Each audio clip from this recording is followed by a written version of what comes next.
Bom dia, boa tarde, boa noite, você, amigo internauta que está nos acompanhando aqui pelos estudos do Portal Centro-Oeste. Estamos começando mais uma rodada de entrevistas com os candidatos às eleições de 2018. Estamos recebendo hoje a candidata pelo MDB, Udineia. Bom dia. Bom dia. Bom dia a todos aqui que nos assistem. E obrigada pela oportunidade de estar esclarecendo à população, né, a necessidade de participar desse processo eleitoral, mesmo diante da descredibilidade que a classe política encontra atualmente no país. Também conosco o diretor executivo do Portal Centro-Oeste, Jales Guedes. Bom dia, Josiel. Bom dia, candidata Udineia.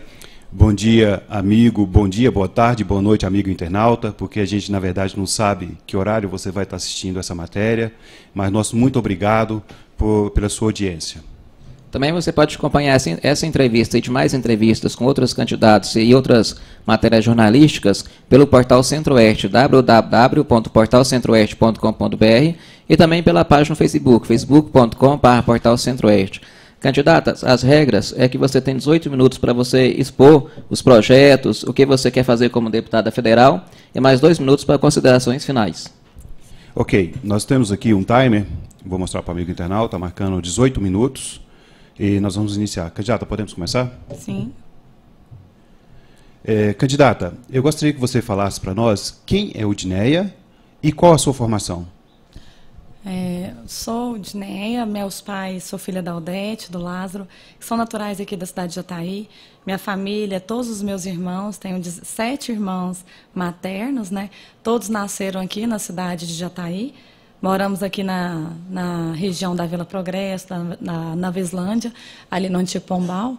E também a questão do meus... Tem mais 10 irmãos em Brasília. Isso é muito irmão, 17 irmãos? 17 irmãos, né? Família, muito irmão, hein? Muito irmão. Extremamente carente, a gente foi criado. Minha mãe separou do meu pai, antes mesmo do meu nascimento. Eu cheguei a nascer em Rio Verde, só mesmo eu que nasci em Rio Verde. Minha mãe foi para aquela cidade, enfrentando muitas dificuldades. E com 7 crianças, né, mãe solteira, sem nenhuma estrutura familiar, e com todas as dificuldades que nós tivemos, eu tive uma formação profissional hoje na área de direito devido à presença do Estado na nossa vida. Porque eu tive uma formação, porque eu passei por uma bolsa universitária, a gente participou de programas sociais, e então foi por isso, pelo meu histórico de vida, que eu acho que eu fui a única estudante de direito, porque eu também fui professora universitária no direito, estou afastada agora. Todo aluno de direito que coloca o pé na faculdade, ele quer ser juiz, promotor, delegado. Né? É difícil você encontrar alguém no primeiro período querendo ser advogado. E eu entrei na faculdade querendo ser advogada, porque eu sempre tive um sonho de defender os direitos das pessoas. Ok. Ô, candidata, fala para nós, com relação aqui à região sudoeste, que você tem uma ligação muito forte com essa região na parte da agricultura, da pecuária, uma região que precisa de muito apoio do governo. Você, como sendo eleito deputado federal, tem algum projeto, tem alguma ideia para estar apoiando esses agricultores, ou o homem do campo? Então, vamos falar do Sudoeste. Hoje nós vivemos um problema que o Sudoeste tem que acordar para essa questão. Hoje o eleitorado ali da região de Goiânia, Aparecida, é mais de 2 milhões. É muito mais fácil eleger um deputado federal de Goiânia do que eleger alguém do Sudoeste. O Sudoeste é o coração, é o celeiro de Goiás, que também é o do Brasil e, por que não falar, do mundo. Hoje, por exemplo, a produção de Jataí de milho fez Jataí superar a produção dos estados. Jataí fez o Brasil superar os Estados Unidos na produção. E a gente não tem a atenção que a gente merece. Hoje, dentre os 17 deputados federais por Goiás, apenas 2 do Sudoeste. E que eu quero deixar bem claro. Um é candidato a governador, o outro a vice. Ou seja, o Sudoeste está correndo um sério risco de não ter representatividade. É aqui que a gente precisa de investir, o dinheiro, a produção, tudo sai aqui do Sudoeste. E hoje, por incrível que pareça, não dá para se acreditar que onde se produz mais riqueza nesse país, nós temos a BR-364 do trecho Jataí a Mineiros, é caótico. Verdade, nós temos ali mineiros, mas por que acontece isso? Porque a gente apoia deputados federais de fora que só vêm aqui de avião.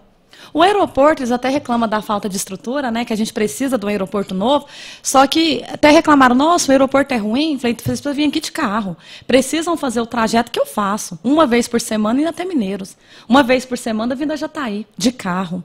Eu, como professora na cidade de Mineiros, eu perdi alunos universitários e até mesmo namorada de um sobrinho meu naquela rodovia. É um trecho que não anda. A logística do país, a malha rodoviária, isso aqui tem que ser investido. Tem que se eleger alguém que tenha um cuidado com o Sudoeste. E sabe o que acontece hoje? As pessoas têm uma ilusão. Aí pega um deputado federal que vem aqui, tem 3 mil votos na cidade e manda uma emenda de, eu mandei 140 mil, mandei 1 milhão para a cidade. A gente tem que ter deputados federais compromissados com essa região do Sudoeste. E esse é o meu compromisso. Trabalhar por Jataí, Rio Verde, aqui nessa região, Mineiros, até ali Santa Rita do Araguaia. Esse é o nosso compromisso. E a gente tem que ter representatividade nessa área. Candidata, realmente você falou num ponto muito importante. Eu também viajo muito de Jataí para Mineiros e realmente é uma rodovia muito congestionada, muita carreta, muitos trechos perigosos, sem acostamento, né? E eu acredito realmente que precisamos de deputados lá que realmente vejam essa situação conforme você falou. Inclusive, aqui em Jataí nós temos o aeroporto, né, que precisa ser terminado, e tem a questão também da malha ferroviária, que é a questão da Norte-Sul, que também não está passando na nossa região. Você, como eleita, candidata, como deputada federal, você vai trabalhar nesse sentido? Existem umas questões também, a gente tem que ter alguém compromissado, deputado federal, isso a população tem que entender, não é vereador. O prefeito tem que ser só da sua cidade. Você tem que ter alguém que tenha especificamente compromisso com a sua região. O que acontece aqui? Quando, lá na política, você não pode ser bairrista. Você tem que defender os interesses do povo. Por exemplo, por que decidiram que a construção ali do pátio seria em Santa Helena? Porque o Alcides, na época, era o governador de Santa Helena. Não tem sentido. O quanto o Rio Verde produz mais. Verdade. Então, ficou uma discussão ali por bairro. Não é assim que funcionam as questões. Porque até, uma questão tão política, porque fizeram o pátio de transbordo na cidade de Jataí. Rio Verde, como fazer isso? Porque se todo mundo levar, a questão não é nem a distância, é o imposto, que ficaria só na cidade de Santa Helena. Não tem como a produção ser num local, o imposto ser no outro. Todas essas decisões, eu não posso garantir que a Ferrovia Norte vai passar para Jataí, mas eu posso garantir que se for o melhor para o Sudoeste, para a população do Sudoeste, e melhor para o empresário, que tem a extensão na ferrovia aqui, as minhas decisões não vão ser políticas. Eu tenho um critério comigo que é até bastante interessante. Todo deputado federal, ele é o candidato do prefeito, ele é o candidato apoiado por vereadores e por alguns estaduais. Não. Eu comecei minha candidatura própria, eu escolhi o partido que eu queria estar, eu escolhi o governador que eu queria estar. Porque eu não era filiada a nenhum partido, eu poderia muito bem filiar em qualquer um que eu concordasse com a ideia, o que fosse mais interessante para mim. Eu escolhi. Não foi igual aos outros partidos, que já estava filiado, esperando para ver quem que seria que seria o governador que eles iam apoiar. Então, comigo, eu falo todos os dias, eu sou candidata do povo. Eu tenho compromisso com o povo. E as questões se resolvem dessa maneira. Agora eu olho para Jataí, que é uma cidade rica, para Rio Verde. Aqui na área da produção, eu conheço bem na área da produção, até porque na época do movimento dos caminhoneiros, eu trabalho em vários movimentos sociais. Dos caminhoneiros ficou mais evidente, porque foi um movimento que parou o Brasil. Parou o Brasil, na verdade. Parou o Brasil, a gente teve 11 milhões de acessos na internet, e isso faz algumas pessoas ter lembrança. Quando eu vim aqui para Jataí, eu vi um apoio dos empresários tão grande. Teve postos aqui que foi lá e travou o posto para que não houvesse abastecimento. Então, por quê? As pessoas levavam comida também, exatamente. Né? Aqui Jataí foi um exemplo. Inclusive, eu gravava vídeo aqui e falava, olha, Jataí está sendo exemplo para o Brasil. Por quê? Porque os próprios empresários, os próprios produtores rurais estão abandonados. Por que disso? Você tem que ver qual a intenção, o interesse do seu deputado federal. Tem deputado federal, o Jales e Josiel, para vocês entenderem, você é internauta. Era muito mais fácil fazer campanha em 240 cidades. É o que eles, a maioria das vezes, fazem. Vai lá, busca 400 votos em muitas cidades. 400 votos para deputado federal, uma igreja consegue te dar, vereador não. Cada um tem um irmão, um tio, um conhecido que é candidato a vereador. Não é o caso de deputado federal. Inclusive, Jataí tem apenas um candidato a deputado federal. Da cidade mesmo, né? E com viabilidade de eleição, natural de Jataí, talvez não tivesse nenhum. E a questão que as pessoas olham em relação a eles saem em 240 municípios, buscando 400 votos, e depois não tem compromisso com nenhum. Aí manda uma emenda de 100 mil reais, de 150 mil, de 1 milhão, e não resolve o problema de ninguém. Um deputado federal, ele tem as emendas individuais, ele realmente, se ele for comprometido com uma região, ele consegue resolver o problema daquela região. O problema é, Jataí, quem que você está apoiando? Tem como os 3 deputados federais aqui, que está sendo apoiado pelo prefeito, por exemplo, pelo ex-prefeito, por outras pessoas, que inclusive já têm mandato, ter compromisso só com Jataí, sendo que eles são de cidades que têm 2 milhões de habitantes? É essa questão que a gente tem que entender. A gente tem que votar também, não porque a pessoa é da cidade, a pessoa que tenha competência técnica e compromisso com a cidade. Candidata, caso venha ser eleito, então, você vai ser uma pessoa de fácil acesso. Sempre fui uma pessoa de fácil acesso. Inclusive, as nossas campanhas, o que assusta as pessoas, que quando eu estive na região, eu não comecei a campanha hoje, é muito diferente. Então, às vezes, o deputado federal precisa chegar na cidade, comprar lideranças, buscar vereadores, porque eles não têm nem como chegar no povo. Eu não, eu tenho projeto aqui na Vila Progresso, tenho projeto social na Vila Sofia, fui professora aqui universitária, venho aqui toda semana, tenho projetos sociais na área da segurança pública, policiais militares, agentes prisionais, vários presos, presidiários, representei em relação à Comissão dos Direitos Humanos, que eu estou há 3 anos, e na nossa gestão, a Comissão de Direitos Humanos passou a ser o direito de quem realmente tem o direito lesado, ou seja, a vítima, a polícia militar, a polícia civil, o agente prisional e também o preso. Não só o preso, igual muitas vezes foi feito no restante do país. Então, a gente tem trabalho prestado. E quando a gente chega, que eu chego na região ali de Santa Rita, Perolândia, Portelândia, eu fui andar ali, Sala Doutora, é muito diferente isso. Porque os deputados federais, eles vêm de avião, né, até o aeroporto, conversam com a cidade e vão embora. Então, o compromisso não é com o povo. O compromisso, às vezes, é só político. E, muitas vezes, o compromisso não é nem com a cidade. Então, está na hora de Jataí estudar as propostas. Eu estou aqui colocando meu nome à disposição, porque Jataí é do lado da minha cidade, é a cidade da minha mãe, é a cidade dos meus irmãos, tudo o que eu fiz enquanto profissional, eu sempre envolvi o Sudoeste. Eu criei o maior congresso jurídico que teve na área acadêmica até hoje, que é o Congresso Jurídico do Sudoeste Goiano. Vim aqui, convidei a CESUT em 2012, olha, eu quero convidar vocês para ter a bandeira no evento. O pessoal até ficou sem entender, por quê? Eu falei, olha... E fui lá em Mineiros, convidei a Faculdade FAMA, que hoje é a FAMP. E o pessoal falou assim, mas por quê? Eu falei, aqui dentro a gente fica com essa guerrinha. Ah, é Rio Verde, é Jataí, é Mineiros. Lá fora, não. Pessoal que vem de fora fala o quê? Ah, nós estamos indo no Goiás. E é isso que as pessoas têm que entender. O político, ele tem que representar o Sudoeste. Ele tem que ter uma visão do Sudoeste. E as nossas principais cidades aqui do Sudoeste, aqui no nosso extremo aqui, Rio Verde, Jataí, e Mineiros, vai ficar totalmente sem representatividade, porque os nossos 2 deputados federais, que é dessa região, Daniel Vilela de Jataí e Euler Cruvinel a Rio Verde, não são candidatos à reeleição. Então está na hora da gente eleger alguém que tenha compromisso, conhecimento de causa e amor por essa cidade, que é meu caso. Candidata, você que trabalha na questão de segurança, né, você é advogada e tem todo o conhecimento nessa área, você sendo eleito deputado, quais são os projetos que você tem para melhorar a segurança pública em toda a nossa região? A questão da segurança pública é um problema muito complexo. Gente, eu não sou contra o cidadão de bem ter porte de arma, não. Inclusive, quem pode dar porte de arma para o cidadão de bem não é o presidente da República, é um deputado federal. Só ele tem o poder de alterar o Estatuto do Desarmamento. E eu, enquanto deputada federal, eu, enquanto estudiosa do direito, eu sou contra o Estatuto do Desarmamento da forma que ele foi feito. Inclusive, eu tenho apoio de vários clubes do tiro. Porque não é de hoje que eu ensino que no Estatuto lá tem que tratar vários tipos de pessoas em relação a quem usa arma. Quem é policial é de uma forma, quem é profissional da segurança tem que ter um tratamento diferenciado, quem faz a prática por esporte e também o cidadão de bem. E o Estatuto tratou de todo mundo da mesma maneira, da mesma forma e com a mesma complexidade. E a questão, assim, só que o problema da segurança pública ele é muito além.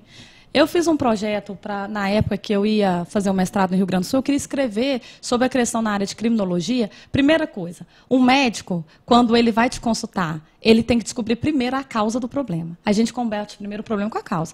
Qual o problema da criminalidade? 90% hoje dos presos dos presídios estaduais, Josiel, são pessoas que não teve acesso ao 2º grau, filhas de mãe solteira ou de famílias baixa renda que não ganham mais que um salário meio. São pessoas de bairros carentes, que não têm um programa, sabe, igual eu tive na minha vida. Eu fui salva, eu fui criada na extrema miséria. E hoje eu sou candidata a deputada federal e tenho minha formação porque o Estado me alcançou. Porque eu participei de programas integrais, eu ficava o tempo todo em projetos sociais. Mesmo sendo extremamente pobre, eu tive acesso à pintura, a inglês e a balé. Aquilo que a gente sabe que só a alta sociedade hoje consegue. Então, são esses projetos sociais. Aos 15 anos de idade, eu fui encaminhada para o mercado de trabalho. Meu primeiro emprego foi no fórum. Foi ali que eu decidi que queria ser advogada. Por ter cumprido a risco o programa certinho, eu tive preferência na bolsa universitária. É isso que resolve o problema da segurança pública. Primeiro, é preventivo. A arma que resolve o problema da segurança pública chama educação. É investir no professor. É o professor ter orgulho de falar que é professor. Igual um juiz tem orgulho de falar que é juiz e um delegado, porque é valorizado e respeitado. Infelizmente, o professor não tem esse orgulho não hoje, tem né? esse orgulho, não tem a remuneração, não tem a qualificação, tem uma sobrecarga imensa, porque hoje a maioria das famílias carentes nem tem tempo de ver o filho. Porque chega do trabalho 8, 9 horas da noite, tem que lavar a roupa, tem que passar, tem que cozinhar. E fica tudo acima do professor. Um professor que não tenha qualquer apoio, qualquer salário, a menor remuneração. Então, a gente tem que começar o problema da segurança pública, a valorização do agente público. O preventivo, educação, primeiro ponto, cuidar, dar acesso social, combatendo a causa. A gente vai para um segundo momento, que é a valorização do agente público. Quero revelar uma questão aqui para você que está nos assistindo. Hoje, o governo Marconi Perillo, para não remunerar os policiais militares, nem os agentes da segurança pública em geral, criou uma nova classe da Polícia Militar, que é inconstitucional, inclusive. Essa quarta classe chamada, ela entra com salário inicial de R$ 1.500. Isso mesmo. O policial militar ele sai da casa dele, arrisca a vida dele, o policial civil, o agente prisional, por R$ 1.500. É muito pouco. Enquanto o custo do preso é R$ 2.500. O Estado está gastando mais com preso do que com o agente da segurança pública. É um retrocesso muito grande. Um país não tem como desenvolver dessa forma. E a questão é como que acontece? Eu fui professora na última turma da Polícia Militar. Eu estive dando uma palestra ali. Lá no estado do Rio de Janeiro, a gente formou a Força Nacional Temporária. E muitas pessoas foram extremamente qualificadas, pessoas que foram treinadas para usar fuzis, prestaram concurso aqui com a gente. Estava lá em Rio Verde, que a escola, aqui a regional, aqui no Sudoeste, foi formada ali. E a questão que eu vi vários alunos meus falando, professora, não vai dar para continuar na PM. É melhor prestar um concurso sem desvalorizar o escrivão. Mas até o escrivão ad hoc, que só carimba o processo, que não arrisca a sua vida, ganha mais do que eu. Não dá. Rio Verde, aqui, a PM não consegue dar uma estrutura, um alojamento. Como é que eu vou ficar 2 anos ganhando R$ 1.500 e pagando um aluguel de R$ 1.000 em Rio Verde? É verdade. É por isso que a gente não tem policial bom. Candidata. É por isso que quem é bom acaba indo para outra situação. E só para concluir essa pergunta que está terminando o tempo, é em relação à retribuição. Hoje tem um monte de preso sendo colocado na rua antes do tempo, porque o Estado não tem estrutura. O dinheiro, só 20% do dinheiro que foi desviado na Lava Jato, dava para construir e resolver em forma definitiva todo o problema da segurança pública no país. Candidato, nós temos 1 minuto e pouco menos 2 minutos. Eu gostaria, já que você falou de política e de corrupção, eu vou fazer 2 perguntas numa só, tá? Para você falar. Quem você está apoiando, candidata? Para deputado estadual, senador, governador e presidente? E sobre corrupção, como vai ser a sua atuação lá para combater a corrupção? Vou responder a segunda primeiro. Primeira função do deputado federal é fiscalizar. Se ele fiscalizar, fazer o papel dele, não vai ter corrupção e o dinheiro vai chegar na casa de quem precisa. Na casa de quem precisa de creche, saúde e educação. Por que o deputado federal não fiscaliza? Quem gasta 10 milhões na campanha, sendo que o salário é 1,5 milhão em 4 anos, está investindo porque sabe que pode pegar de volta. E quem precisa de negociatas é o primeiro que não vai exercer fiscalização. Nós temos, juntamente com o Ministério Público, o Judiciário, gente da OAB, nós temos 70 medidas contra a corrupção. A pena da corrupção hoje é mais baixa do que daquele rapaz que furta uma bolacha no supermercado.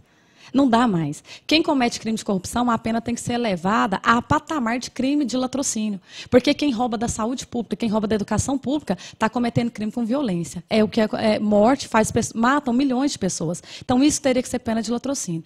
A questão é efetivar 70 medidas contra a corrupção, que não dá para especificar agora, que o Ministério Público criou e que não foi aprovada na Câmara, é lógico. Mas que a gente tem esse compromisso de levar. E, finalizando, apoio político. Em relação a isso, o apoio político, eu estou com o Daniel Vilela, vou falar em 20 segundos porque para ficar fácil para você repetir. Caiado e Marconi já estão aí juntos há 16 anos. Marconi Zélito, 20 anos no poder, Caiado 35. E nunca fez nada pelo mais humilde, que é você que eu quero representar. Por isso que eu estou com o Daniel Vilela, o único que é renovação, o único que tem condição de trazer desenvolvimento para esse Estado, sem esquecer daquele que precisa ser cuidado do Estado, que é você que está nos assistindo, tanto o produtor rural que precisa de desenvolvimento, quanto você, mãe, que precisa de uma creche para trabalhar. Candidata. Presidente, candidata, depois você vai ter 2 minutos, se você puder falar presidente, tá? Não. Ou se você fica à vontade. Até aqui. Ok, começando. Pode falar agora para esse internauta, por que votar em você? Gostaria de pedir o seu voto, porque, ao contrário de muitas pessoas, eu sei o que o povo precisa. Deputado federal representa o povo. E nós estamos sendo representados há muito tempo por pessoas que não têm a mesma realidade que a nossa. Então, a gente precisa de alguém como nós. Alguém que anda de carro, alguém que tem dificuldade para pagar uma faculdade pública, alguém que não tem condição de pagar plano de saúde para a família inteira, para entender que realmente as nossas verbas precisam ser investidas na saúde, na educação, na segurança pública e também trazendo desenvolvimento para aquele que gera emprego e renda nesse país. Eu peço o seu voto porque eu tenho um compromisso de fiscalizar. Se você conhecer a minha vida, você vai ver que eu sempre fui combativa, eu fui advogada de pessoas que precisam e como deputada federal eu quero ser advogada do povo. Eu não vou atender interesses de prefeitos ou de prefeituras ou de partido, eu vou atender os interesses do povo. Então eu quero falar que eu tenho o compromisso de fazer as duas funções do deputado federal, que é fiscalizar para evitar a corrupção e a segunda delas, fazer legislação federal. Nós temos deputados federais, na maioria, que não sabem a diferença de uma emenda com uma resolução, que não tem conhecimento técnico. E por isso que as nossas reformas no Código Tributário, Trabalhista, Penal, Processo Penal e Execução Penal, que está clamando, não tem solução. Hoje a crise no sistema penitenciário é imensa, mas nós estamos sem alteração na lei de execução penal desde 88. A gente não tem deputado federal compromissado em fazer a função, que é legislar na esfera federal, que é fiscalizar. E a terceira função que eu vou fazer, trazer emendas só para a minha região, que é o Sudoeste, que é aqui que eu quero representar. Por isso que eu peço falar com toda tranquilidade, eu peço para Jataí me apoiar, para Jataí região me apoiar, porque além da minha família ser daqui, eu sou daqui, eu tenho um compromisso com essa cidade. E é um sonho pessoal meu, fazer algo pela cidade que a minha mãe, os meus irmãos, os meus avós, os meus filhos escolheram para morar a vida toda. Eu agradeço aqui a oportunidade, que vocês possam estar conhecendo a nossa rede social. Eu sou a doutora Udineia, meu número é 1500, Daniel Vilela 15 para governador.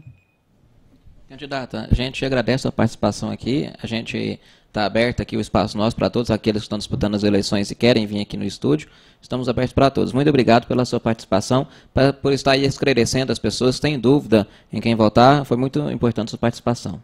Obrigada. Obrigado, José, obrigado, candidato Udineia, obrigado a você, amigo internauta, que está nos assistindo, que tem nos dado audiência. E nosso objetivo aqui é trazer o candidato e deixar ele bem à vontade para que ele possa falar quem ele é e quais são os seus projetos. Para que você, aí sentado no seu sofá, ou no seu celular, no seu PC, no seu Smart TV, possa decidir e possa votar com consciência. Esse é o nosso projeto aqui de trabalho. Só lembrando que você pode acompanhar essa matéria e outras matérias também no portal Centro-Oeste, www.portalcentroeste.com.br. Também pode ficar informado pelo Facebook, facebook.com/portalcentroeste. Muito obrigado a todos vocês e tenham todos um bom dia.